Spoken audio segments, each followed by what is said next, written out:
behalf of the UH Center for Philippine Studies, the Consulate General in Honolulu, the Department of Indo-Pacific Languages and Literatures, welcome to our Visiting Scholars series.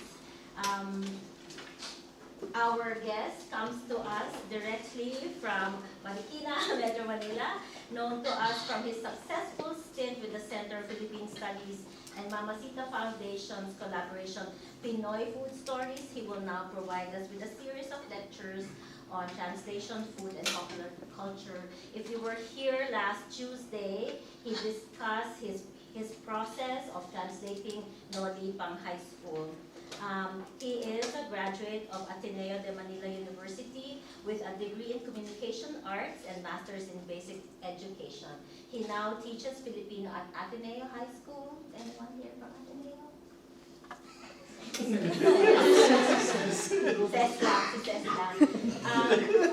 He has given seminars and workshops and talks nationally and internationally on topics such as media and information literacy, educational design, Philippine literature, and Filipino foodways.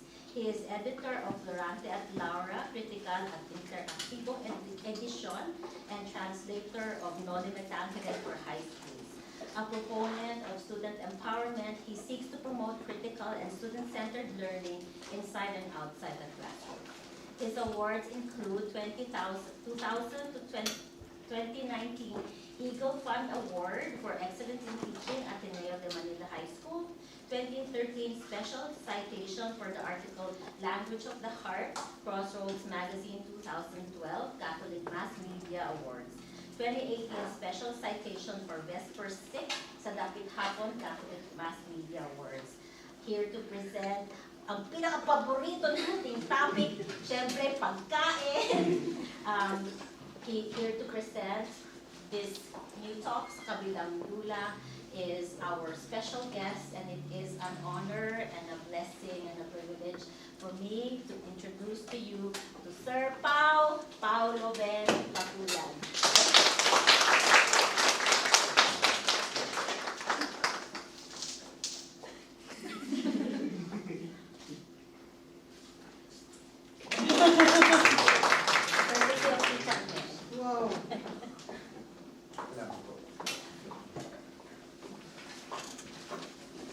Thank you, but it is my privilege and my blessing to me to be able to speak to you.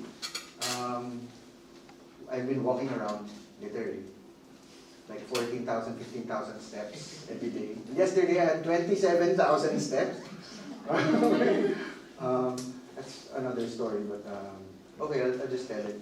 I walked from Lincoln Hall up to the peak of Diamond Head. So, and back to Lincoln Hall. Also, I just wanted to see the culture. I wanted to see what I could see and what I could understand.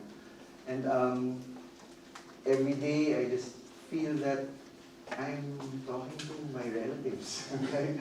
Like you were my pamangkids or my titas, my ates, and my newfound friends. So it's really a privilege for me to affect, I hope, your lives in even some way, in some little way. So,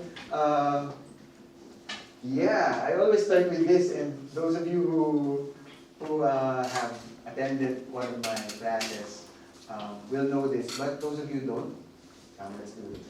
So, this is how my students and I greet each other. So, I wave, and I say, "Kumusta?" which means, How are you? Yeah, but it's also a greeting, right? And you, the students, will stand up a bit, just a bit, right? And wave back, and you say, "Sir," not sir. Sir, with a Filipino accent, but longer. Okay? Sir. Okay? So you got it? You got it? Okay, let's do this.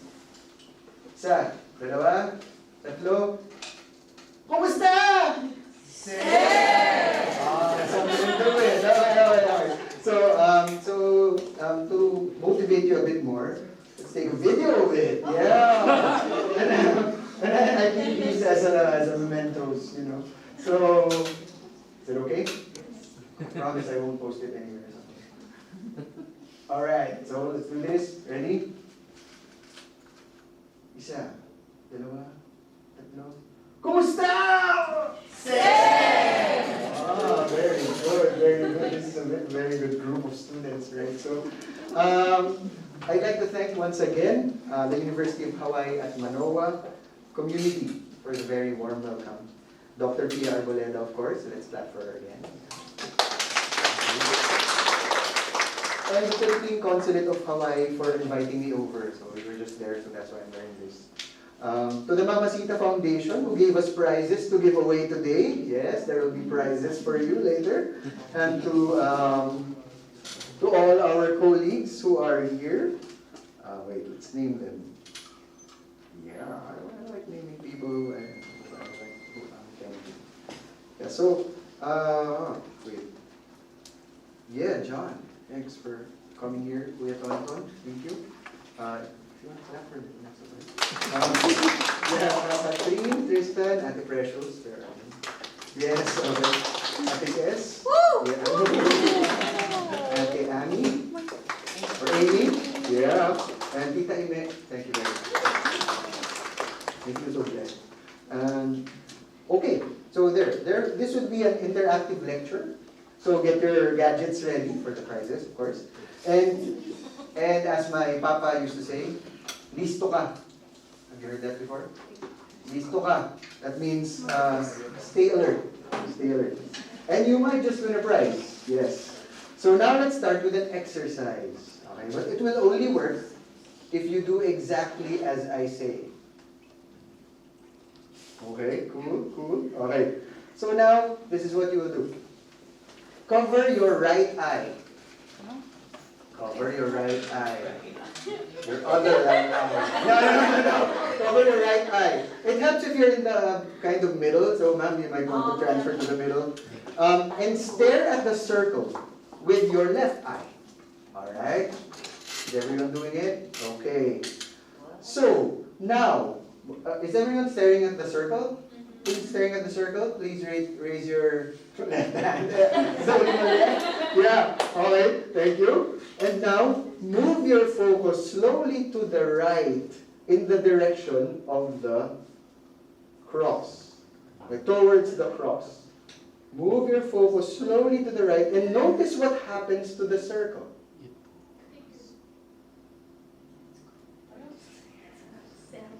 Has anything weird happened to you? Okay. So, again, did anyone notice anything weird? Not yet? Okay, so some people have noticed. Again, from the left, from the circle, move in a straight line towards the cross. And, if nothing happens, do it slower. Okay, with your left eye, move to the right. Okay, any weird occurrences there? So who has had a weird experience? Left hand, raise your left hand. Okay, because if you did it correctly, you will find that at a certain point, the white dot will disappear completely. Who? Right? Who had that experience? Alright, so if you haven't done it, you just ask help from your seatmate who was able to do it. Depending on where you are, you might have to go past the cross or you might have to go to the left of the cross. But just move it like that. Okay.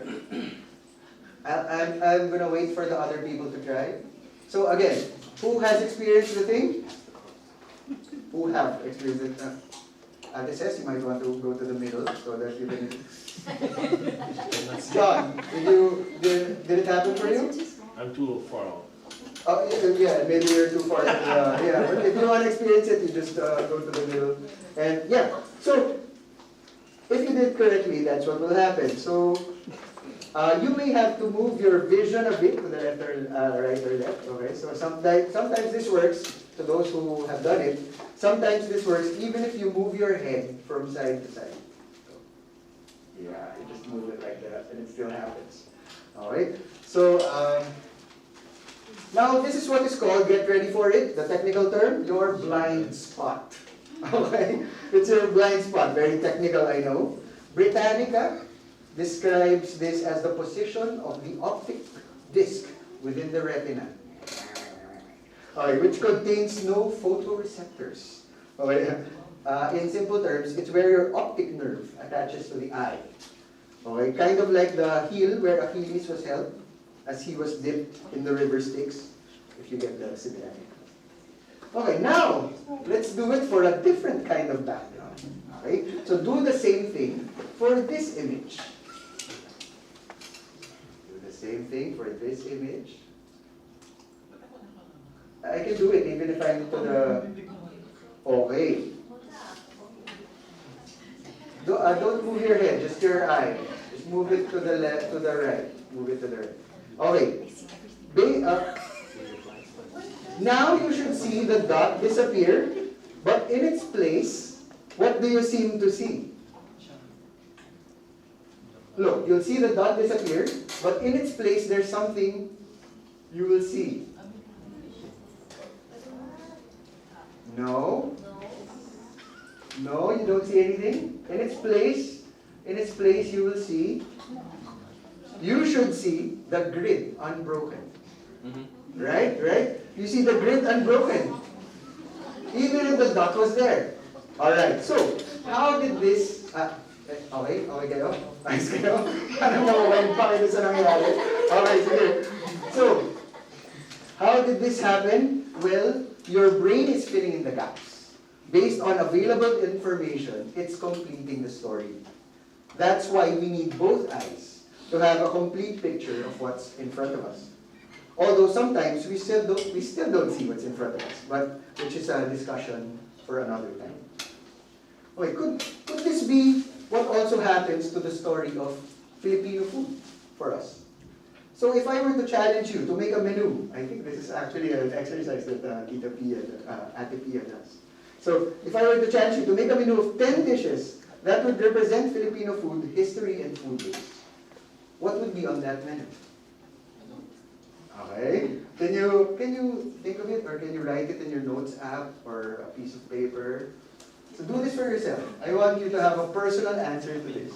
So what are the 10 Filipino foods that you think represent its whole depth and breadth and history?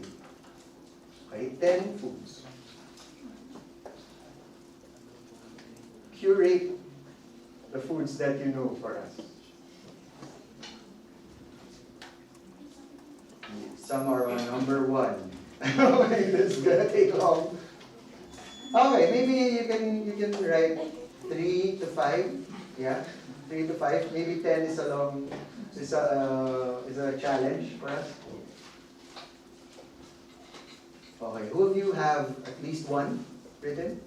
Okay, 2, 3, 10? 10. Wow, galing. Okay, may 10 na dun. Okay, sige. Okay, so can you share? Can you share your menu? Someone who wrote 10? Yeah, can I ask you? Is it okay? Alright, can you give us your 10 dishes? Before I say it's wrong. No, I won't say it's wrong, don't worry. Sinigang, adobo, pinakbet, bulalo, sisig, tinola, binagoongan, caldereta, nilaga. I had 9, not 10. I lied. Oh, wait, that's okay. Can you add 1 right now? Like your favorite drink or favorite dessert? Halo-halo. Halo-halo. Alright, so let's clap for her. Yeah. What did she write down that you haven't tried before? Yeah, but maybe you can say it again, slower. Sinigang, adobo, pinakbet, bulalo, sisig, tinola, binagoongan, caldereta, nilaga, and halo-halo. Wow, that's a letter. Oh. You had 10 earlier. Oops. So, no problem. Okay, so what haven't you tried from her list? And what is on your list that was not in hers? Can someone share a food that is on their list but not in the list already presented? Dinengdeng. Dinengdeng. Wow. Yeah, okay, dinengdeng. Salamat po. Pinakbet. I think she mentioned it. Pork igado. Igado. Alright, okay. Wow, you have a lot of answers there. Lechon baboy. Oh. Yes, this is that talk that will get you hungry. Someone's licking their lips. I want to lick my lips too. Okay, so, yeah.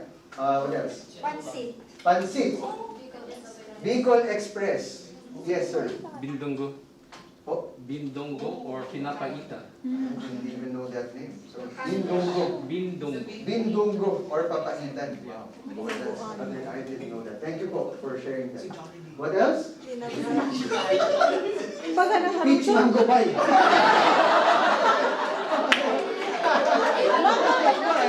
Why? Isn't that a legitimate Filipino food? Right, okay.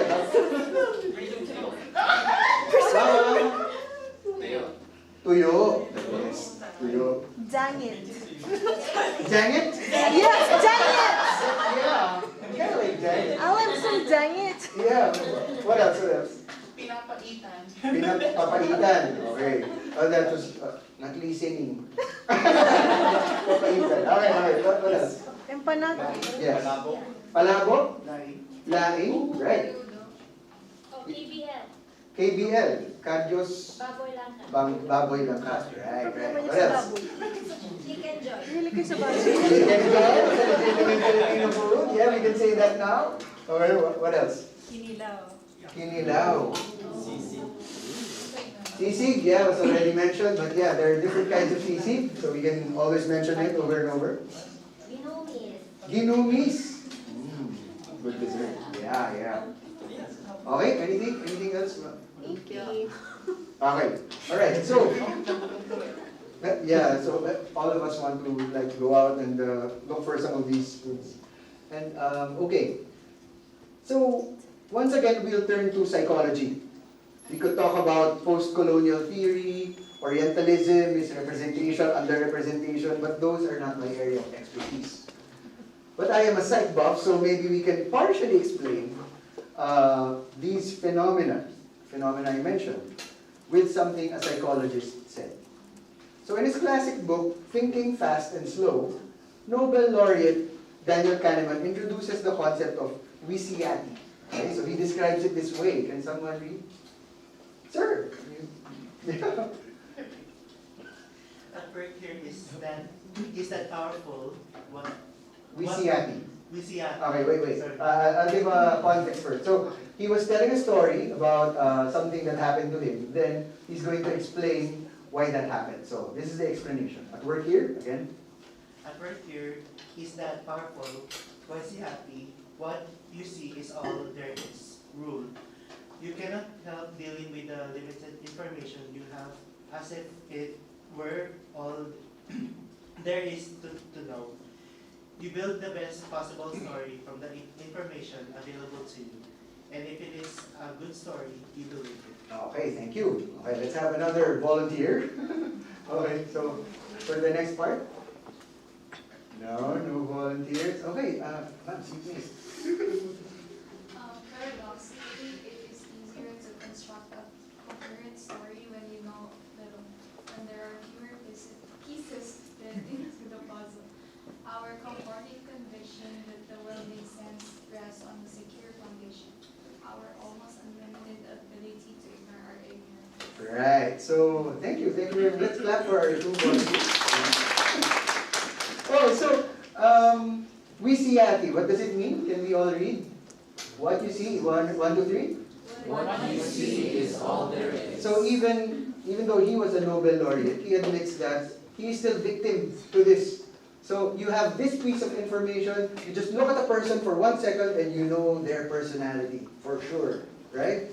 So you know that he's a bully, you know that he's a smart guy, you know that he's athletic, just by looking at that person for 1 second, or for a split second. But it's part of Wisiati. Right? But could this also be what happened or happens to the story we know of Filipino foods and foodways? So if we were to make a story based on the menu that we made earlier, would it be the complete story? Or would it be just the story that we could piece together with all that we said and all that we know as of now? So this talk is actually about my own ignorance, my own blind spots regarding Filipino food, and some stories of paradigm shifts that I myself went through research, and especially through experiencing things for myself. I hope that through these stories you will discover some, or at least one direction for growth, at least one possible item to experience for yourself and consider including on your menu.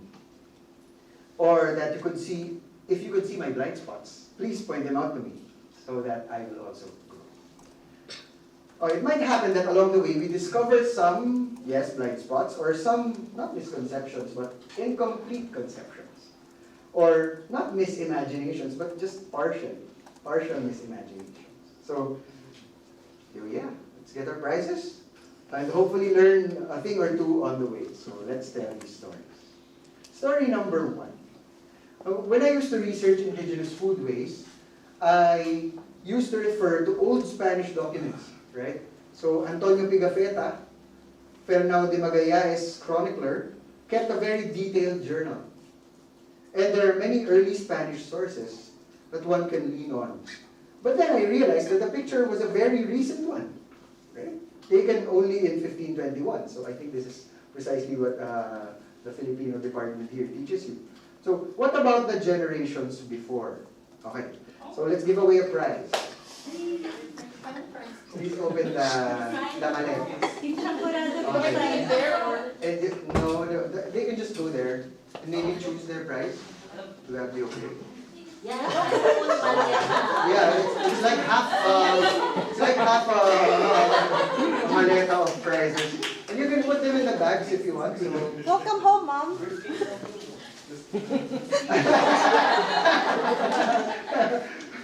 Okay, let's clap for the model of our prizes.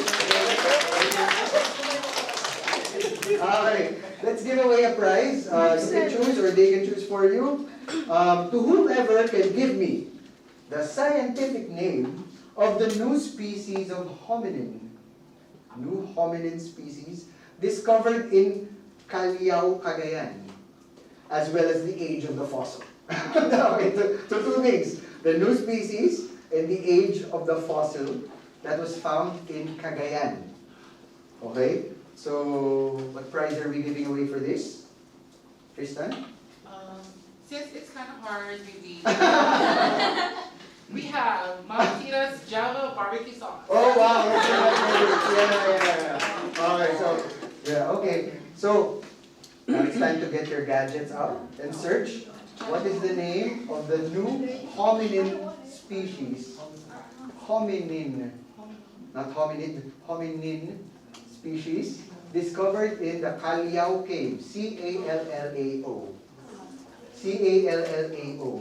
Just recently. Okay. But you also have to get, no, we'll get two prizes. One for the name and one for the age of the fossil. Okay, so give me the name. Homo evolutionis. Yes, you deserve a prize. Yeah. Alright, so there it is. Congrats! You can try it with anything, but my favorite is of course chicken barbecue. Yeah. Okay, so now how old is the fossil? How old is the fossil? I think you raised your hand first. It's between 50,000 to 67,000 years old. Alright, okay, that's 50,000 to 67,000 years old. So, how far, what is that price? I have adobo garlic soy. Oh, okay, so, right, so, 57,000 years ago, how long ago was 1521? It's quite recent, right? Compared to 57,000 years ago. So, there's a picture of the dig. Okay, and it was that was Homo luzonensis. This is not Homo luzonensis, but this is where they dug it. This is kind of similar. It was using tools and was found near remains of deer, pig, and rhino. So there were rhino in the Philippine Islands before. So what else could have already been in the Philippine Islands thousands of years before Magallanes arrived, or Magellan? So let's expand that part of our imagination. Any thoughts, memories, feelings to share? So this is a talk about you sharing your stories, not just me. So maybe you have some. Hirit pa kayo in what I would ask my students. Do you have anything to share? Okay. What are you thinking about right now? that's just a question. What are you thinking about right now? So, would you eat rhino?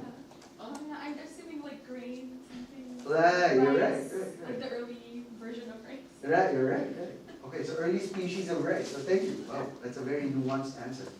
Thank you. I think that deserves a prize. Don't you? Yeah. You want pancake bacon mix or lumpia siya? I think that's a lot. That's a pack. Oh, I said the whole thing. Just one? Yeah, you can get. Wait, she can choose if she wants. No, no. No, You can he said later. she should No, open don't it. give away those because. Oh, Sorry, we're just So fixing this now because those are a lot Open of yan. prizes. Isang Yeah. packet lang. ay, isang pancake. Yeah. Yung suka na, yung suka. Gulo. Yung suka na lang, mamaya na lang ng packets. Yan. Thank you. Suka na lang. Masarap yan suka niya. Wow. What kind of suka is that? Suka tuba. Sukang tuba? Oh, wow, alright, so let's clap for that. Okay, so, story number 2. Okay, for this, another activity. So, please open Google Maps on your phone or laptop. Google Maps, please. Maps.google.com, or if you have the app, it's better. Okay, now, who's on Google Maps? Google Maps, thank you for being such good students. Okay, and now search Southeast Asia. Okay, Southeast Asia. Southeast Asia, enter. Do you have it? Who has it? Raise their hands. Just one hand. Okay, so then put the Philippines in the center, but do exactly as I say. So then put the Philippines in the center, but include Taiwan in the north and Brunei and Indonesia in the south. Okay? So Philippines, pero may Taiwan sa taas at saka may Brunei at Indonesia sa baba. Alright? So who has that exact configuration? Right? Okay. So, now this is what you do. I have to wait for the others. Are we there? We there? Okay. Okay, it should look like this. Okay, now look for layers. Layers. On mobile, this will be at the top right. An icon that looks like stacked diamonds. See that? For laptop, this is at the bottom left. Okay, now click satellite. Click satellite. What do you notice? Who's at the satellite version? Satellite? Okay. Okay. So it should look like this. Does it look like that? Okay. You should see the map with green parts for exposed land and dark blue areas for deep water. Green, exposed areas. Dark blue, deep water. Alright? So what do you notice? Is there another color? What other color is there? There's light blue. What does the light blue mean? Shallow. What are these? Those are shallow parts. What do you notice about the shallow parts? Oh, yeah, okay. So, in doing food research, I realized that I had a big blind spot, and it's called Mindanao. I realized that being born and raised in the National Capital Region and not going around the Philippines much, I knew hardly anything about Mindanao. Luckily, the Ateneo de Davao University published this book. It's a history of the Philippines written from the point of view of the south of Mindanao. So there I found these lines which explain our map. Okay, so who can read? Is it okay? Oh. Mike, ito. Kala ko siya pala. Okay, thank you. Who can read for us? Ma'am, could you? Okay, yeah. In a period of geologic history known as the Tertiary period, the Philippines was connected to the island of Formosa. However, the connection was unstable and did not last very long. Okay, so the tertiary period, thank you very much. So for the tertiary period, that was 66 million years ago to 2.6 million years ago. was that, what Sir said, there was that land bridge, okay, to Taiwan. So we were connected up there. And also, who can read this part? Sir? One in glasses. However, the lands in the south remained dry up to the Pleistocene period, some 5,000 years ago. Mindanao, Sulu, and Palawan continued to be parts of Asian mainland, along with what is now known as the Malay Archipelago. All right, so we were connected to the north and to the, thank you, and to the south. So, okay, another prize. Aha. What were the two land masses? Teachers, please don't say the answer. Okay. What were the two land masses the Philippine Islands were connected to in the south in ancient times that were exposed during the last ice age? Okay. Remember the last phrase because you have to search for that to look to find the Wikipedia article. Okay. So, what were the two big land masses to the south that the Philippines was connected to and that were exposed during the last ice age?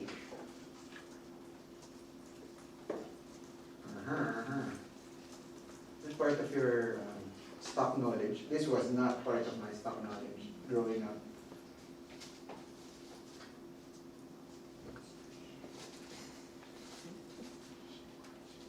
They both start with S. Ay, galing ah. Alam mo. You know the answer? Come on. Just try. And then if you're wrong, we'll just laugh at you. What? Saba. Huh? Saba. Saba? No. No, but it was connected through there to the bigger landmass. So thank you. It starts with an S. Both start with S's. Mahirap. Mahirap. Natatakot na kayo sabihin. Come What? on, learn it out. One starts with an S-U. Sumatra? No.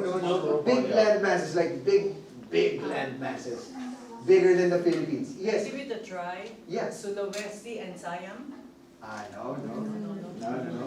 Maybe that's correct, but that's not what I'm referring to. So, Sumatra? Sundulan. Sundaland, that's one of them. That deserves a prize. Yes. Alright, and the other one is Nope. S-A-H. S-A-H. S-A-H, and it ends with shelf. Sa shelf. Sirit, masyadong mahirap. Is it too hard? Wait, S. Yes, that's it. So who hasn't received the prize? You, okay, alright. Okay, so you get a prize. Okay. So what did they say? This is what they said. Okay. There. So please read the names of the big land masses. 1, 2, 3. Sunda and Sahul. Okay, so during my grade school days, that was very long ago. Yes. Oh my gosh, you're lucky. You got that one. It's heirloom rice champurrado, right? Yeah. Okay. So we have more boxes of that, so I'll keep answering. Heirloom rice champurrado is like, yeah. Okay. So during my grade school days, I heard my Araling Panlipunan, or social studies teachers, talk of land bridges, which I could never imagine, of course. How could there be bridges on the sea? But now, we almost don't have to imagine them because they are pictured right here. So, Gloria continues. Can someone read? Not for a prize, or just for volunteering. So, can the last one who read volunteer someone? Were you the last one who read? Yes. Who? You. Okay. Can you volunteer someone? The Sunday land masses allow for the adaptations of plant and animal species to the Philippines via Sulu and Palawan. In turn, the Sahul served as the passageway through which ancestral species from farthest south and east found their way to the Philippines through Mindanao. All right. Thank you very much. So, if you see here, what is this right now? Right, Australia. So it means means that even animal species from Australia could have crossed, right? So if there were shallow parts here, they could have swam to the to the Philippines or to nearby islands. So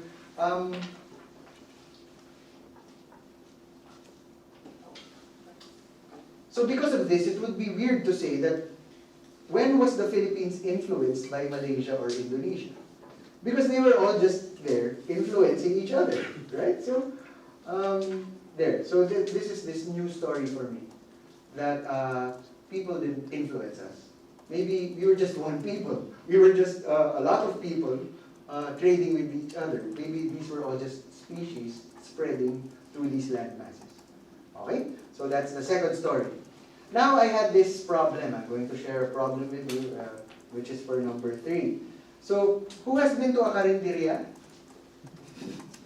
Thank you for proudly raising your hands. It's a place where, do they have karinderyas here? No? Okay, so you've been to the Philippines and eaten a karinderya. It's a place where you make turo-turo, right? So, an informal... There's one in Waipahu. There's one in Waipahu. There's one there? Alright, so you should visit there. So, do you like peek into a caldero and see what the ulam is? You just You just point with your lips. Yeah. Oh, yeah. It's an informal eating place, usually where you peek into calderos and point to the ulam with fingers or with with lips or viand that you want. Okay, so before we continue, time for a prize again. Can anyone tell me the root word of karinderya and what it means? Madali lang to, no? It's easy for anyone who's a student of Philippine culture. Karinderya. Karinderya. Root word? Yes. Curry. Very good. And what does it mean? Curry. Right. Okay. Clap on the prize for you. Oh, wow. Kind of not. Sayaw ka naman. Okay. Yeah. So, right. It comes from kari, which means curry. Karinderya, kari, karihan. Okay? And which is what the ulams in this picture look like, right? So they kind of look like curry. So I had this problem before. I was researching the history of karinderyas and found articles with this story. This is the story, the old story. During the British occupation of Manila in 1764, Indian soldiers called sepoys were brought to the Philippines. It is said that 600 of these stayed behind when their British officers left. They settled mainly in Taytay, in Cainta, familiar places, some, okay? Taytay and Cainta, and became integrated into Philippine life. So I had a neat story. But is that really where Indian influence began? Because Tagalog has all these words that are similar to Sanskrit and Tamil. Okay, so let's get through them quickly. So kasubha is kasubha or safflower. Rasa is lasa, the most basic word for food. Lasa comes from Sanskrit. Patola is the ridged gourd, although I've never called it that before. It's always just patola. And suka, which we thought was a Tagalog word ever since, came from Sanskrit. How about Tamil? We have gulay from kulay. So makulay ang buhay sa sinabawang gulay. Actually uses the word kulay twice, right? So kuvali is kawali or bong, right? Mangkay is mangga or mango. Marungkay, manggay, right? Puto didn't even come from us. And tupa or sheep. So these are just some examples, right? So once again, I found the answer in Gloria's book. So can you call someone a victim? Yeah, thank you. By the 4th and 5th centuries, communities of seafaring peoples had already escones Don't worry, I don't know that word yet. themselves at various points throughout the Malay archipelago. The earliest influences of language and culture were from India. Right, thank you. So 4th and 5th centuries, diba? Our timeline used to be from 1700s, but now it's from 4th to 5th centuries. Okay, this was corroborated by Hokano in 1998, and added to that, there was mention of the Srivijayan and Majapahit empires through which the Philippines were connected to Indian culture, as shown in this map. Okay, so Indian influence, it seems, came centuries before the Sepoys arrived. It might be true that they started the first stalls to be called Kaihan, but they were not the Philippine Islands' first contact with Indian culture. So any thoughts, feelings? Yes. Wouldn't you think instead of coming the direction you're showing, wouldn't they have come through Taiwan? Because how China was connected to Central Asia throughout the centuries. Actually, Since it's the land bridge went to Taiwan, you know what I mean? Right. It would work that way. Right, from the right. top. Actually, we're still victims of the Visiati, right? Yeah. Because we know of the Majapahit in the Srivijaya, so we assume that that was where, because those are Indian influence, we assume that they were coming from here.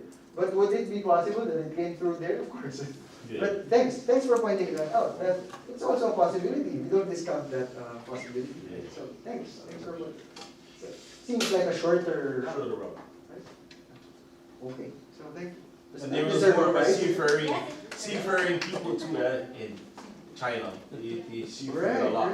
Right. So- I think that deserves a prize. So, yeah, one of those Sampurano cats, right? Okay. So, yeah, thanks. Let's clap for that. Okay. If you've cooked rice before, you have to cook this for longer, John. You have to cook it longer because it's heirloom rice. Oh, okay. Yeah. So, but it's worth it. Yeah. The wait is worth it. Okay. Any other things? Any thoughts? Stories? Memories? Carinderia stories? Okay. We have a lot of those. Okay. We're just shy. Okay, later. Okay. So number 4. Why? This is a story worth telling. Okay. Later.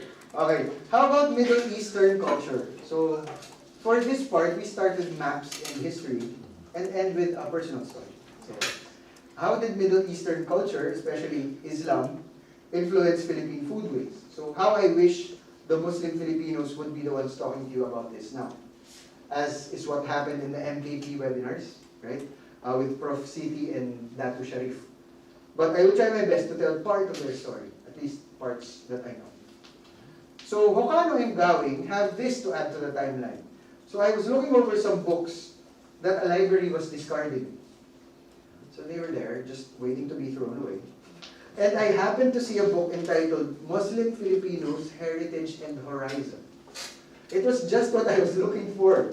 And it was written by Peter Gowing in 1979. So in it, he says something that really shifted my perspective. Another quote, so we have to call someone. Can you call someone? Sure. Yeah, all right, thanks. Alright, so this is, please read it.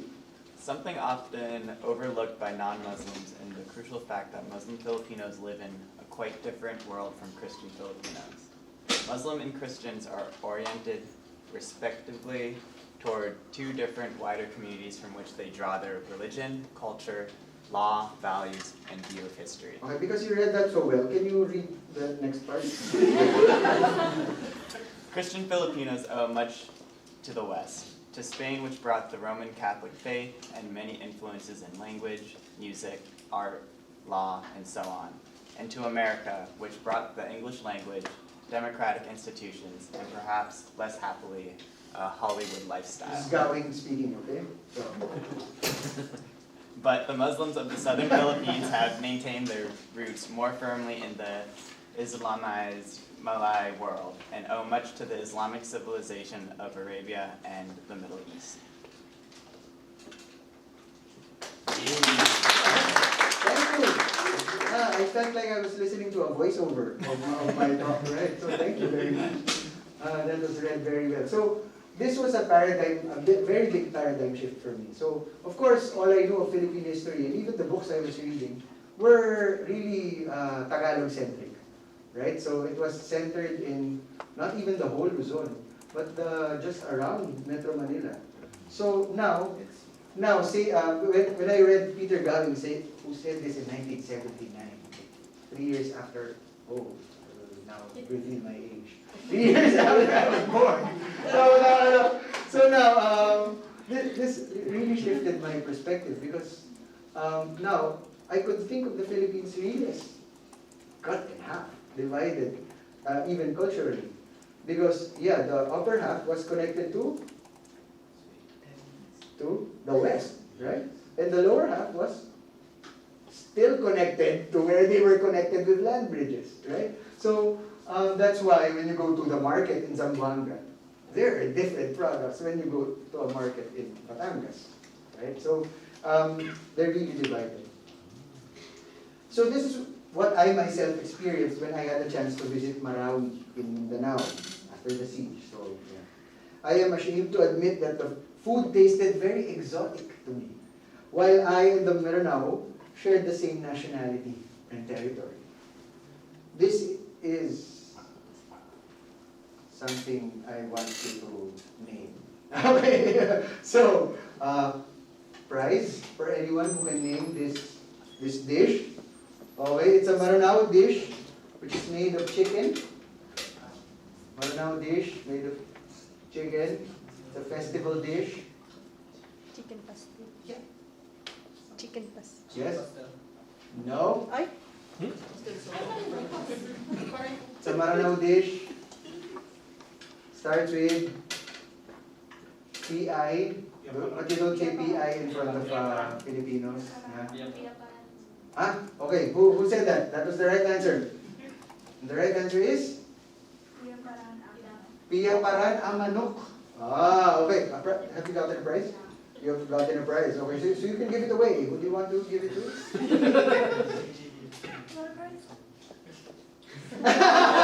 Wait, do I qualify? No, to a student.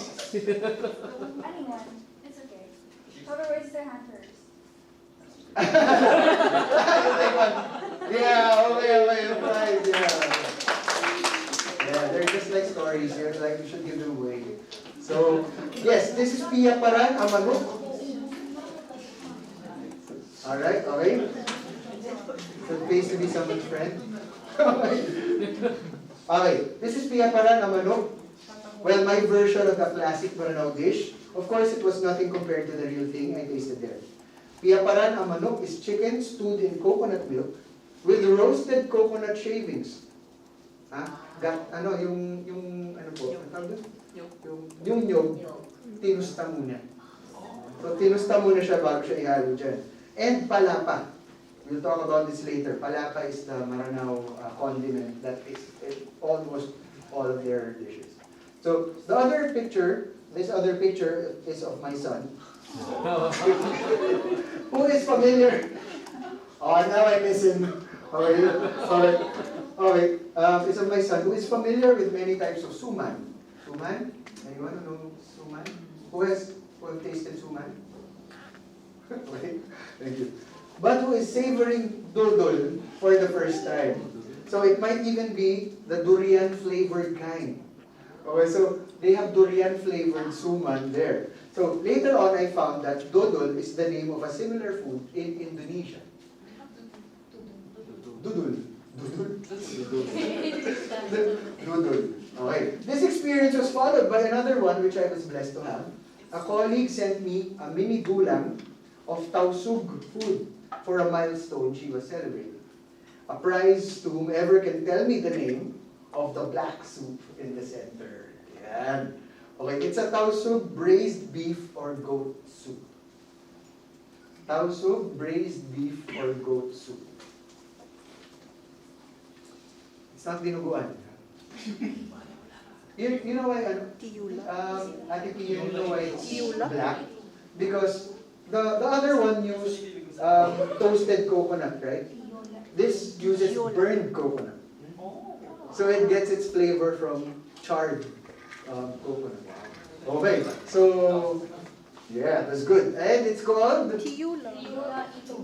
Galing ah. Sino yun? China. Ay, kayo po. Tita. Kayo po nag... Okay, bigyan ng prize si Tita. Woo! Okay, kasama isa ka? Isa ka ba nagsabi? Ay, ikaw nagsabi? Nag-counted ka eh. Sino pa? Okay. Okay. Sige, mamaya. Okay. So, okay. Right. So, Workers don't qualify. it's called Piula Itum. And this is, I think this is called Pianggang Manok. Right? Tama ba yun? Pianggang Manok. Santan rice. Santan rice. Kaliya. That's an egg. That's an egg. Okay. Kaliya. Okay. Utak-utak. Sambal. Sambal sauce. Okay. And various tausug desserts. They look a bit different from yung mga kakanin ng Tagalog. So, again, very foreign looking and foreign tasting to me. Though I thought I knew much about Filipino food. So, I also only recently began to understand what halal food means. So, that halal means legal and moral, right? So, apologies to those who are well versed in this. Attending this seminar, which you see advertised on screen, taught me many things. That it was difficult to find halal food in Metro Manila, even in hotels. That for food to be halal, it needs to be halal in input, process, and output. So even now, this is a point for my own growth. This next bit of trivia is for the coffee addicts out there. I heard that Ate Precious, right? And the other coffee addicts, okay? So before I thought that Philippine coffee was Barako from Batangas, right? And Excelsa from Cavite. Then I found out about Benguet Arabica from Trips to Baguio. So they were all in Luzon. So this is the story that I knew, okay, that the Spaniards brought coffee. But there is a parallel story that tells how a Prussian trader named Hermann Leopold Schock brings Robusta to the Tausug in the 1800s, and which is now called Kahawasug or Tausug coffee. This is a pack of it, which was given to me by a co-teacher who was from Mindanao. It was gifted to me during the lockdown. So, kahawasug, Sulu coffee. That's what it means, kahawasug, tausug coffee, Sulu coffee. Okay, and here's a picture of one of the farmers who grows the coffee cherries that become one of the best coffees I've tasted. Might even be as good as Kona coffee.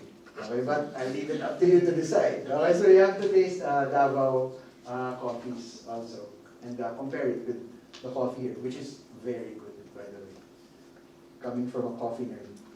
All right, so anything to share? Maybe you want to share some coffee stories with me? Yes? Speaking of coffee po, so something I just learned earlier today from one of the coffee shops here is that a lot of the coffee beans that are grown in Mindanao, in Davao, Mount Apo, and all of that, it actually came from Indonesia, which came from Yemen. So coffee originated, I think, in Yemen or something like that. No, coffee originated in Africa.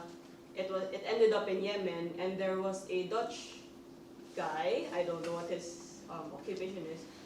The Dutch guy brought it to Indonesia. Indonesia. And it's Indonesia that spread coffee to Southeast Asia.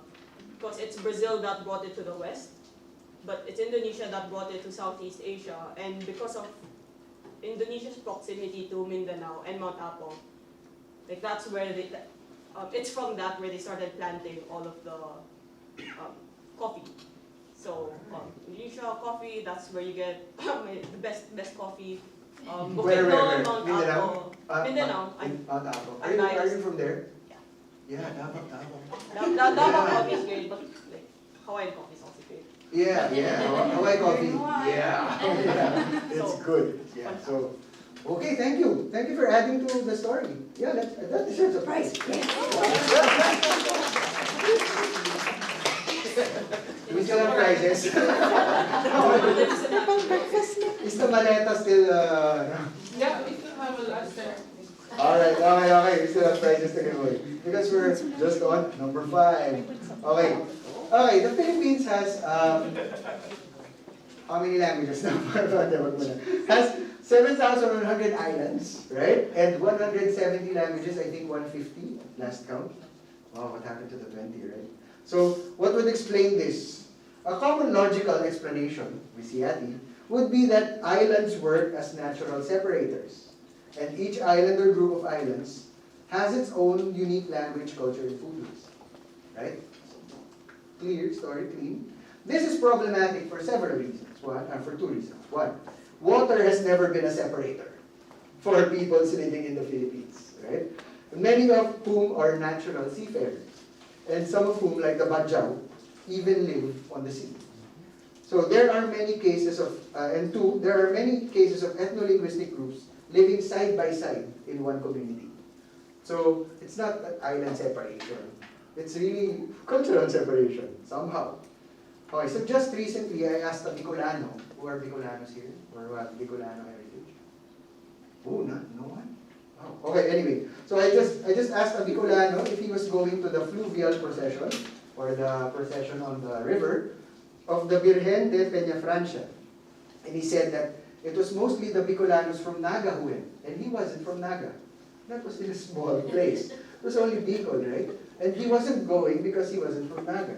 So, which was only several miles away. It's like going to where we went yesterday, the mountains where we went yesterday. So, another thing that comes from Naga, or is appreciated mostly in Naga, is this, a prize to the person who identifies it. Clue, it can be made from pork or beef and can only, almost exclusively, be found in Naga. Mukhang bachoy, no? Sa mga nakakaalam. Mukhang bachoy, hindi siya bachoy. No, it's not lomi, but it's very similar. It has noodles. Underneath that thick soup, there are noodles. Yan, no? Kita pa dito. Chicharon, baka. What part, I will tell you later. Oh, Naga. Broth, soup, starts with a K. Starts with a K. Pinalas. Galing mo naman masyado. Galing mo mag-research. Okay, so, yeah, that's the right answer. It's called Kinalas. So now you get to give away another prize. Another champorado. Sino ba naman? Alright! Okay, yes. You can just do that all day, right? So just get prizes for your friends. Okay, so, alright, so this is Kinalas, which is from the root word Kalas, which means dismantled. Okay, so dismantled. So why is it called that? Because it comes from the dismantled head of either a pig or a cow. I think I ordered the cow version.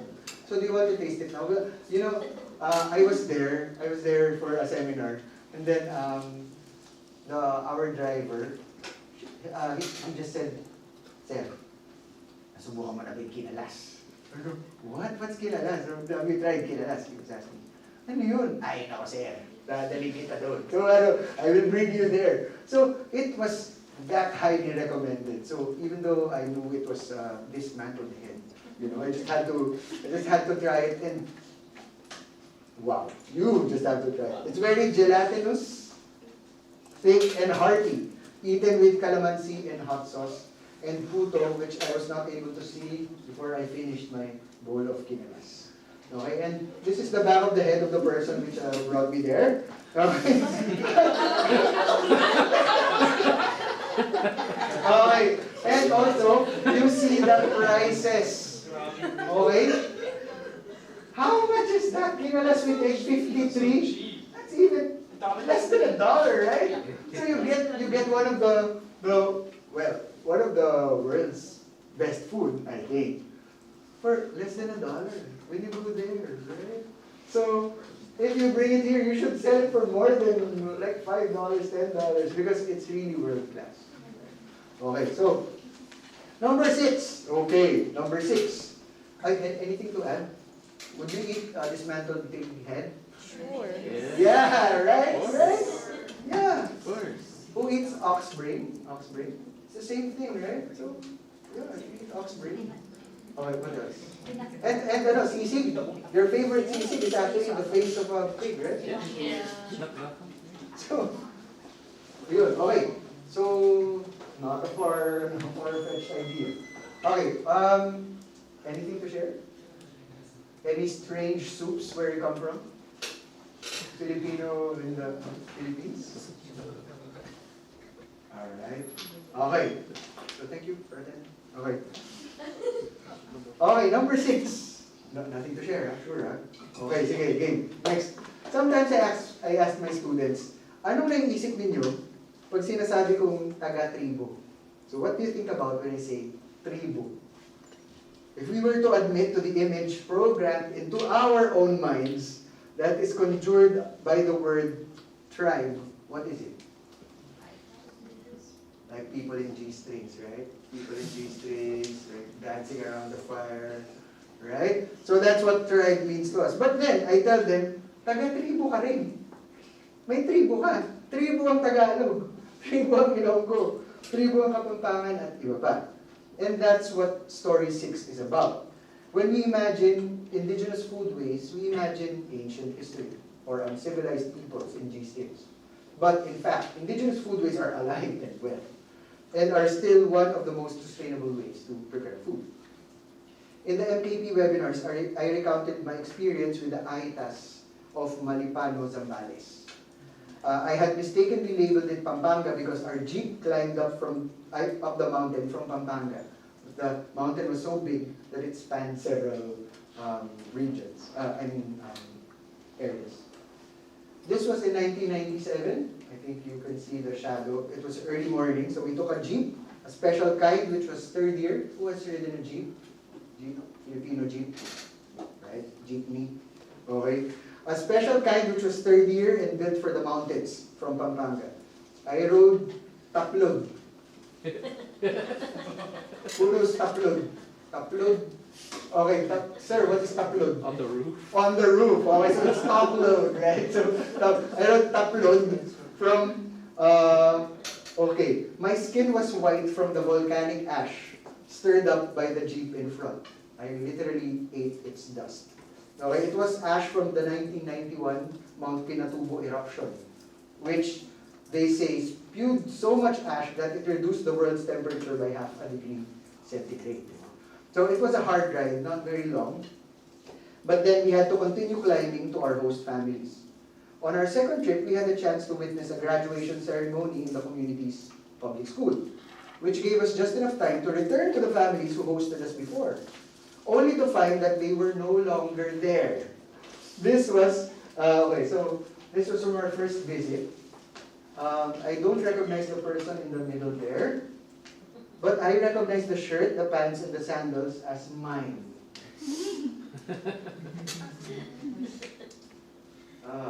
Okay. so I guess that's me. Okay, I have to accept that that's me. Okay, but this is a picture from the slide film. Slide film ba, ma'am? Slide film. Okay, so this was a slide that I took a picture with. Why is it in Prezi video? Oh, maybe I got it from our presentation before.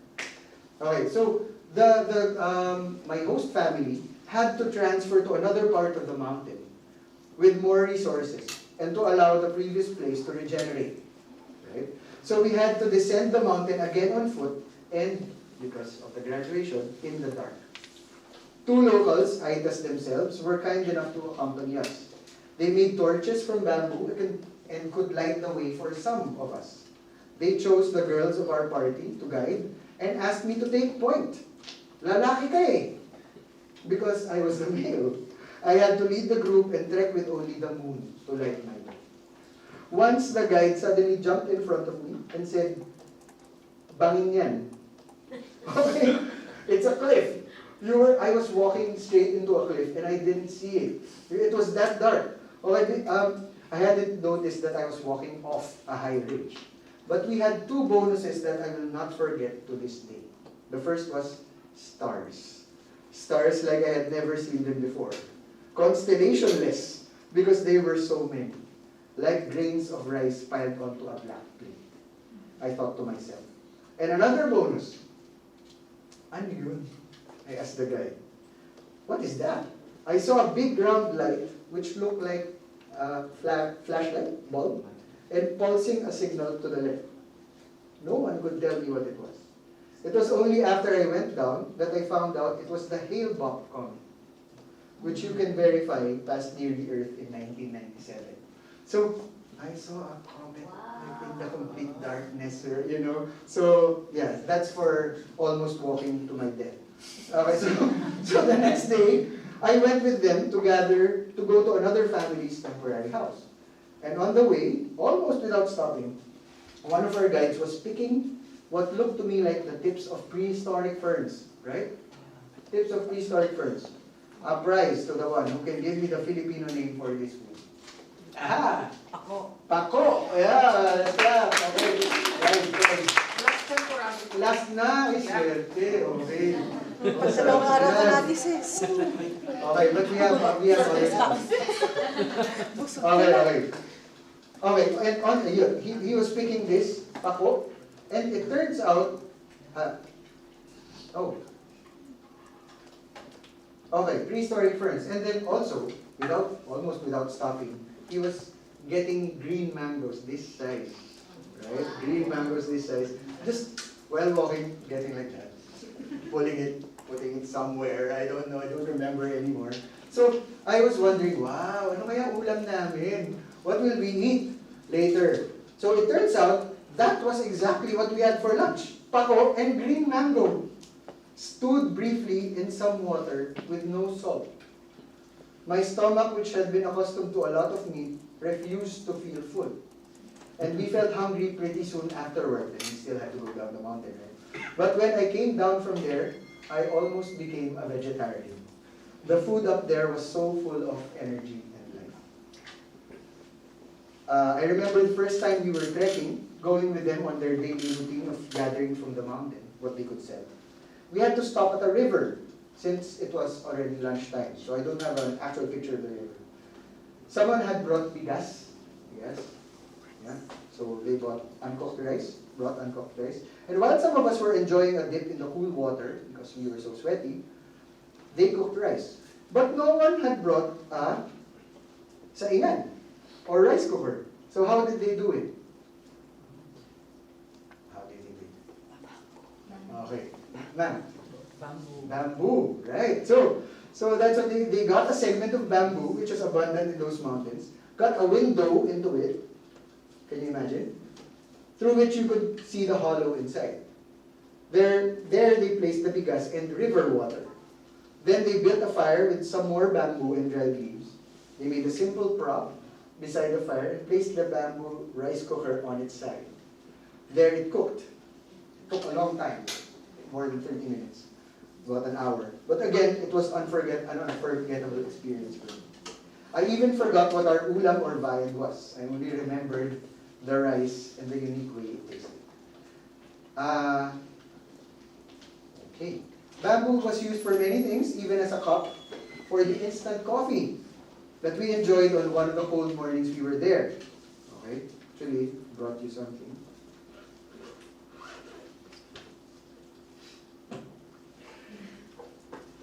This was my cup. Okay, so this was my cup. Kaya pala itong ginagawa. So this is where they put my instant coffee. And so, well, now I'm a coffee nerd, right? But at that time, that was one of the best coffees I had tasted. Yeah. So, had to put it in this case because it would madudurog siya. It would disintegrate in my hand. So, yeah, it's still shriveled, but it's there. Yeah, imagine. Yeah, imagine. Okay, we think of indigenous cooking as being long ago and consisting probably of ancient recipes. But actually, I think indigenous cooking is simply using your environment in a sustainable way, taking advantage of what's there, and in a way also subsistence eating, and eating just enough to survive for indigenous peoples who are oftentimes marginalized in Philippine society, maybe even other places. Or up there in Malipano, we ate simply as creatures at one with the land. So, any thoughts, stories? Si Ma'am, sigurado maraming stories for immersion. But maybe, has anyone had an immersion in an indigenous area in the Philippines? No? You should try it. Yeah, It's an unforgettable experience. Okay, so number 7. Do you need a break or something? Or do you just need prizes? Okay, so 7. We're really close to 10. Yeah? Who needs a break? You need a... No? Okay, so let's just go through it. This is fast. Some people say that we should standardize the recipe for Filipino dishes. Standardizing recipes? What do you think? No? No? Why not? Why not? You mean cultural version. Cultural, right? Okay. Well, how about you? Why do you think it should be standardized? You were the first one to say. Yeah, I But- feel like people would still do whatever they want, so there's no point in There's no point. standardizing. Right. You can standardize all Right, you want, they're but not gonna care. you're right. Thank you. So, what else? You shouldn't standardize because the Philippines is, when you think of adobo, there's multiple ways of making adobo. And so if you standardize something, how do you standardize something with this different perspective and culture towards it? Right. Okay, thank you for, let's clap for those. So, I myself am personally against this since I grew up with my Yaya Ed's oily adobong manok at baboy. But a college friend once served me her specialty, adobo flakes. Adobo flakes, yeah, familiar? But then at my Lamaz class, alright, someone brought adobo with egg with sweetened sauce. So my son now puts star anise in his adobo. I'm also a fan of soupy adobo and served in school cafeterias in the Philippines to make up for the small portions. And one of the most life-changing adobos I have tasted was yellow. I was in a friend's ancestral house in Batangas then. This was our Dulang. Okay, a prize to the one who can name the ingredient that makes this adobo yellow. We might even have that ingredient in that manet. Yeah? A prize to the one who can name the ingredients that makes this adobo yellow. Yes. Atsuete. Okay, so yeah. May atsuete yan. Atsuete yan. Ano yan? This is adobo. Okay na yan. Adobo simmer sauce. Yeah, okay. So clap again. So right, all those are adobos, and who should say what is the Filipino adobo? So anyone who watches the series Crazy Delicious, yeah, okay, would answer readily, all of them. And even the ones I have not mentioned, or we don't know. And to have a standardized recipe for something as iconic in its different forms would be sacrilege. In the MKP webinars, I even mentioned that the tinola Rizal described in the Noli Me Tangere contains this ingredient. Another prize. Tinola. Who likes tinola? Tinola? Right. But I don't think maybe you haven't tasted tinola with this ingredient. But this is Rizal's favorite tinola.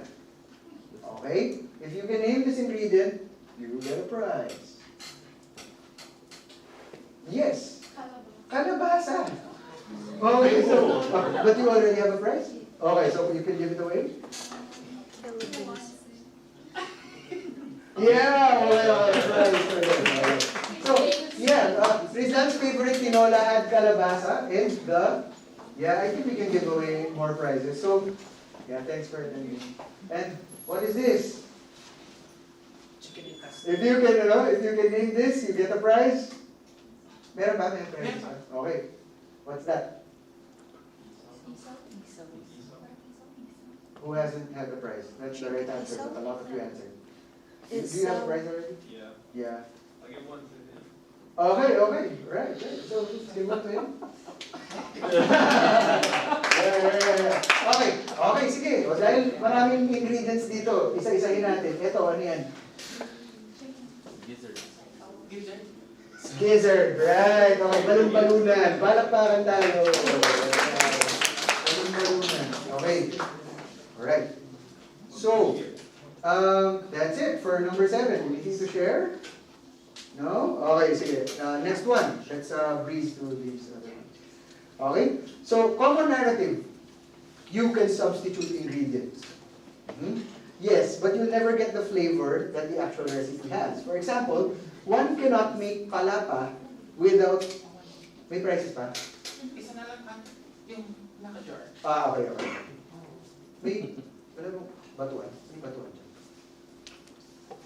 Ay, yung pala yung, yung answer dun sa question, sinabi ko na. Okay, anyway, so,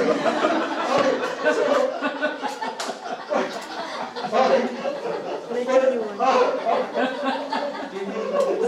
Okay, You want a price? yes. Okay, one cannot make palapa without, what is this? Okay, so a prize to whomever can name the specific kind of leek that the Maranao use to make palapa. It looks like sibuyas mura, right? It's not. I tried, this is for my house. I planted this in my garden and it became normal sibuyas mura. It needs the climate and the soil of Marawi for it to grow into this. So what is to this? What is to this? What is that? Sakura. How do you know all this stuff? Why do you know? You're just a wise man. Yeah, it's sakura. Yes. Oh, another prize for a friend of yours. Herpes. What is it? Sure. Yeah, okay. It's sakura. And you can't make palapa without sakura. Okay? And one cannot make sukang, may price pa, wala na. Puro ano na lang po mga gasto. Puro ganyan. O sige, wala na. O sabihin ko na lang. One cannot make sukang sinamak for chicken inasal without what secret ingredient? Sinamak? Have you ever tried sinamak? Yeah, so I asked the waiter just to know the secret. So I said, ano nilalagay nyo dito? Bakit ganito to? Ay, sir, ganito yan.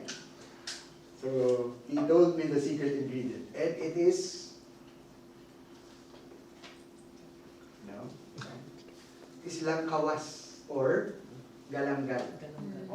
Okay, it's galanggal. And if you don't have galanggal, well, it might be a bit like sukang sinamak, but it is not sukang sinamak for me.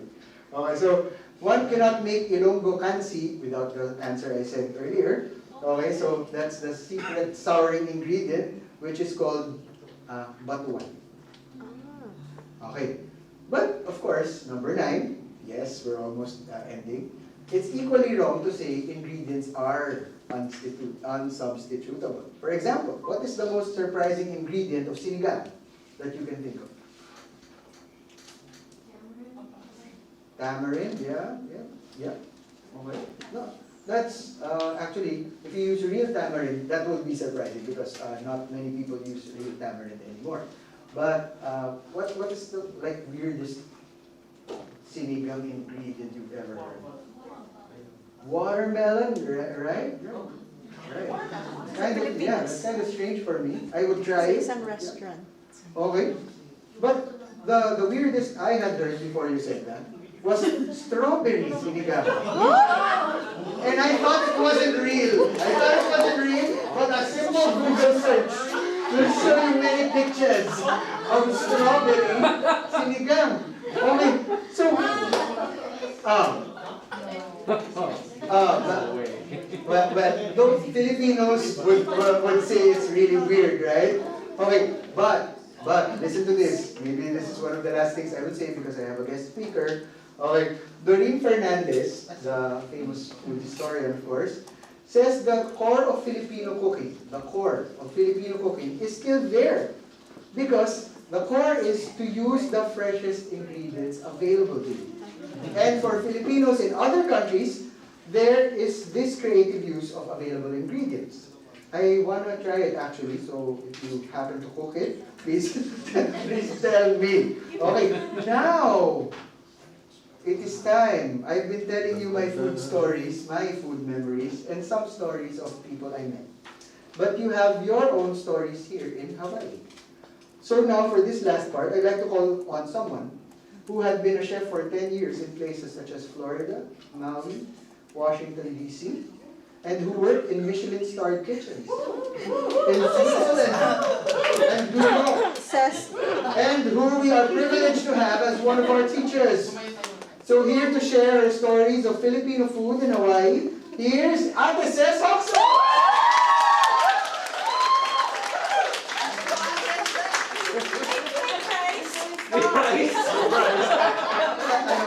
And the admiration and the lasting friendship. Yeah. What am I supposed to say? You literally put me on the spot. Kaya pala naka-par siya.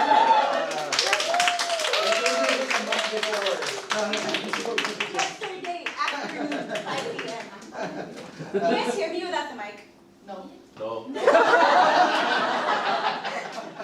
Kaya nag-no siya, ibig sabihin narinig ka niya. Oo nga, what a lie. Can you hear me okay? Yes. Okay, I have a really loud voice. If I'm too loud, say something. What am I supposed to talk about? I don't really know. But let's no prep. But let's do a quick survey. Who here has tried Filipino food? Can you stand up, please? Let's make it interactive. Who has tried Filipino food? Stand up. Okay. Who has tried Filipino food for the first time in a restaurant? Sit down. Your first time trying Filipino food was in a restaurant. If it was in a restaurant, sit down. Oh, look at that. First time trying Filipino food was in the Philippines. We can sit down. In the Philippines. First time trying Filipino food in Hawaii, then you can sit down. Wow, where did you try Filipino food? Yeah, so I'm just curious, where did you guys try Filipino food for the first time? Sin City, I'm from Vegas. Vegas, okay. At a friend's house, at a family's house? Grandma, okay, how about you? Same at my grandma's house. Yeah? In Vegas too? Or No, yeah. in San Diego. San Diego, okay, thank you. How about you? It's at my friend's house in California. Friend's house in California, and Grandma's Place, San Francisco. yeah. Okay, thank you so much. Oh, and one. Welcome back. No, I grew up with it, but I'm from Arizona, so I tried it there. For the first time in Arizona, okay. What can you notice about everybody, right? Nobody tried it for the first time at a restaurant. I wonder why. So that says a lot about Filipino food in general, especially Filipino food in Hawaii. We don't really see a lot of famous Filipino restaurants, right? We know the smaller ones in Waipahu, but have you heard of, okay, who here has heard of Lineage? Lineage? Okay, how about, these are in Maui, Tiffany's. Okay, Tiffany's, Max's. Oh.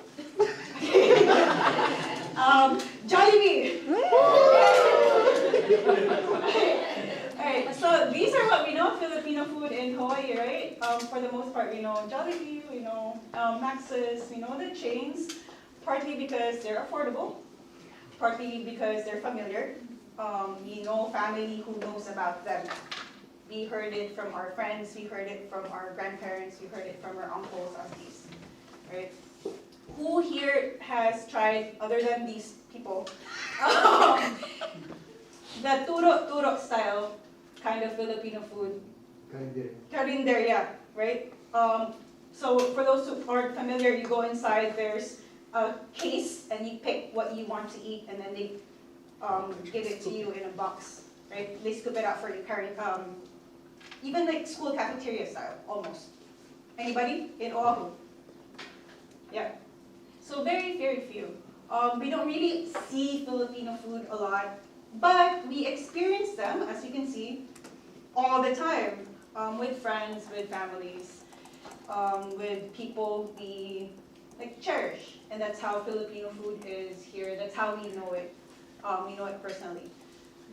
But as a chef who has cooked in a lot of different places too, it is very refreshing to see newer restaurants come up to put Filipino food on the map. Last year we had a visiting chef. He was from DC. He is opening a fine dining restaurant in Washington, DC. That's Filipino. He has 3 different concepts. He has a fast casual, he has a turo-turo style, and he has like a fast food kind of place. 2 years ago, the James Beard Award winner was actually a Filipino in DC. But when he spoke, he asked everybody in the audience, so these aren't my words yet, these are his. How much was the most you paid for a burger? So if anybody paid more than $10 for a burger, raise your hand. And be honest, I'm not gonna judge, it's okay. How about paid more than $15? Burger, no fries. Burger, no fries. No soda? Burger, no fries, no soda. Just the sandwich? Just a sandwich. Add cheese, add everything. $15 and up? How about $20 and up? It's I won't judge, I promise. $20 and up, yeah? For a burger. How much was the most you paid for Filipino food at a restaurant in Jollibee? For one thing. Would you pay more than $20 for a young burger? Never. Oh, say never? Okay. How about, now in Max's, it's $20 a plate, right? So when he asked the people participating why, like why are you so willing to pay $20 for a burger and not for Filipino food? And their answer was, well, you can make Filipino food at home. And for anybody who's cooked, burger is one of the easiest things you can cook at home. Even with just meat, salt, pepper, you put it on the flat top or whatever. You can cook it in your dorm. I've seen dorm hacks where they turn the iron around and they cook a burger in. Yeah? Can you do that? Not advisable. But, point taken, you can steam the burger. Very easy to make a burger in your dorm room, but kare-kare, caldereta, even the some of the soups that we saw takes a lot of effort, actually takes a lot more time and a lot more work. How come we're not willing to pay more than $20 for it? I'm not asking for an answer, but let's think about that. Why not? A new restaurant opens up, oh, it's too expensive. Would be the very first thing that comes out of our mouths, right? Oh, it's too expensive. But have you tried it yet? Have you thought about the people behind the restaurants? The nanangs and tatangs who opened it up, actually, are the nanangs and tatangs who are the best cooks in their family. Could be your nanangs and tatangs too, right? So, Filipino food in Hawaii is widespread, in my opinion. We experience it in our homes, we experience it in our friends' homes, we experience it in our hearts. But we are at that brink, at that stage, where we could be able to share it with others, the same way people go like, oh, let's have Vietnamese tonight, right? In DC, the Filipino restaurants are packed with both Filipinos and non-Filipinos alike. They do date nights there. They like sisig. Let's go have a drink, let's have sisig after. Isn't that so exciting? Like, we're like, oh, let's go have pho. There's this new Pig and the Lady, you know, when Pig and the Lady was new. You're so excited to try the new thing, but a new place, Peso, opens up, Minasa opens up. Have you guys heard of Minasa? Yes. Try it, it's good. It's in Pearl City? Waipahu, thank you. Thank you, Waipahu. So it's really, really good places. So I suggest, I think, outside our families' homes, or outside our kitchens and dorm rooms, look up Filipino restaurants in Oahu. Give it a try. And let's see like what stories you can come up with there. Things that you'll try for the first time. Because whenever you try it at home, it's mostly more of the same, right? I love my lola's adobo. My mom's pinapaitan is the best. But this is why we go to restaurants, because we want to try new things. So not just for Filipino food, not just for other food, but for Filipino food too. Open your horizons. So that's my little stint, my impromptu stint. But yeah, homework for everybody. Just look up Filipino restaurants in Hawaii. Try one out before the semester ends. Food class should be your project. Hindi ba ko yun, Ton? Yeah, okay. Somebody had a question. They already did their project. Oh, sorry. Extra credit. Yeah. I think with your opinion, and especially just like, I think I wrote a paper about this too, just like kind of the struggle of Filipino food in Hawaii. Do you think it's more of just a marketing issue? Because if we think about, like, say, these more franchise chains, let's say Panda Express, right? Why does Panda Express like work so well? Because I feel like they market themselves very well. You go to Panda Express, you see that Panda, you know it's Panda Express. You know a bigger plate's $14. You know it's cheap, it's convenient, and it's easily recognizable. Do you think Filipino food struggles in that section? That's partly because of it. How would we try places that we don't know about, right? We can't really. But then we look at Jollibee, who's a marketing machine, and is very successful. But that's not the whole package. They're good marketing, but it's affordable, right? The first excuse that we normally say is, okay, there's a new place that opened up. And friends say this, a new place that opened up said in Kaka'ako, it's called Peso. Okay, let's go. You look at the menu, it's like, oh, it's too expensive. Right? Because there's also that thing that in our heads, when a lot of people's heads, you don't want to pay that much for something you can get at home. What we think. But it's not really something we get at home anymore. Right? Does that answer your question a little bit? It's consumer mentality, which can be addressed through marketing, but also can be addressed through awareness and a change in mindset on the value we place in that kind of food. Because if you have a dollar cap to it, then no matter how good your marketing is, no one's gonna go, because we can only value this food up to this much. And then past that price point, then it's too much. Yeah. Your hand up? Yeah, I just wanted to say, I experienced it in Oakland, California, Filipino food, and it was totally different. And I think it's how it's presented and how it's it was really busy in that area I went and ate at, and I think because of Hawaii, we're so used to being like what you're saying, go to the line. In my era, was always I went to a Filipino restaurant, or I would call it a restaurant, but today most people won't, where you would pick out what you wanted. And today's generation, they don't have too many of that, because back when I was young, there was a lot of those.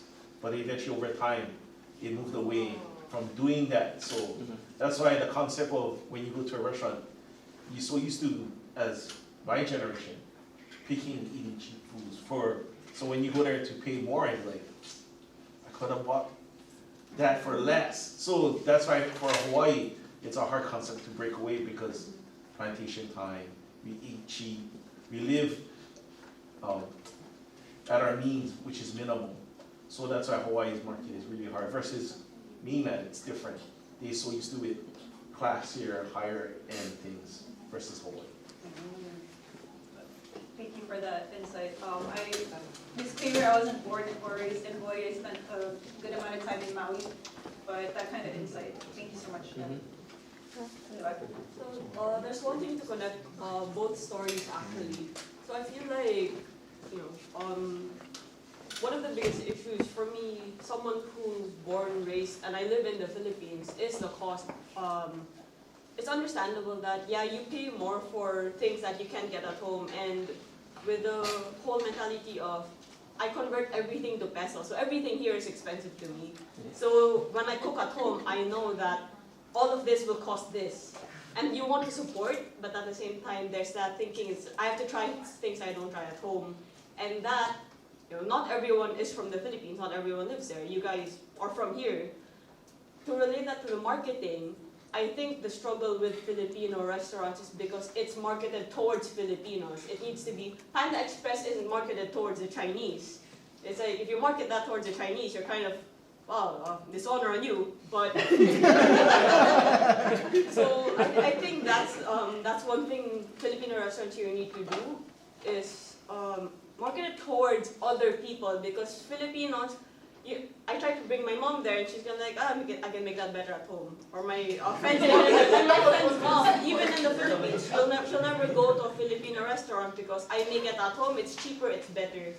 So I'd rather pay for, I'd rather pay for like subpar food for something that I haven't tried yet. So yeah, I believe if it's marketed more towards everyone's friend. I have an American friend, I have this person, that person friend. Oh, my favorite thing is Filipino food. If you actually market it towards those people, I feel like there would be more customers coming in, because again, you don't market it to people who can make it at home. So I feel like that's like the struggle. So yeah. Yeah, that's true. Thank you. Yeah, that's true. Friends are a very important part of, because eating is a communal activity, right? We don't go out, well, we could, but Filipino eating is communal. Yes, at the Precious. Oh, yeah. So I do have to agree with that, with the marketing of the Filipino food. I think there's another network here in Hawaii, and maybe Katrina can speak for me, but there's this, you know, like not in a restaurant, but there are Filipino who know how to cook, and then they sort of sell it within their own network. So my mom, for example, she makes empanada, and people go to her. And actually, she had a hard time, like, how much should I charge these people? She almost wanted to give it away for free. So I said, no, you gotta at least get your money back. So I think there is that hidden network here in the Filipino. You have your lumpia people, you have your pancit person, as Katrina is nodding, and our igadu person is Katrine's mom. So almost always we order from her. People order like some food from my mom.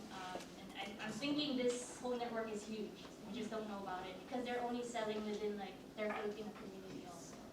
But yeah, but it's there for some. For your orders, yeah. For your orders, please inquire. So this is the marketing that she's trying to do. If you have potluck, let me know 2 weeks in advance. Our office is located at this Pauling Hall. Hey, we're not soliciting, just And if you're hungry, it's always there. No. So Yeah.